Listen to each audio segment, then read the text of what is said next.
Tož cítíš to?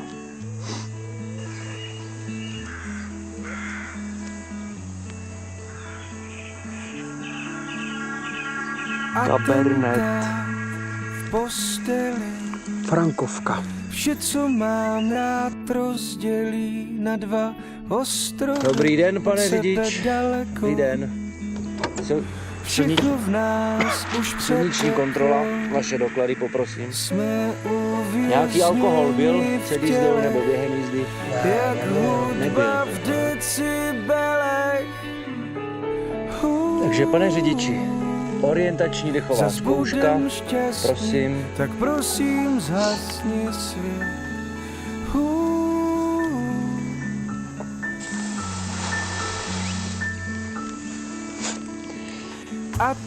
No, nebylo to špatný, ale musíte pořádně to hluboka do toho fouknout. Jsme umřeli ve tmách za slovy daleko od nebe. Míjíš mě a já tebe. Jsme uvězněni v těle, jak kulky v revolverech.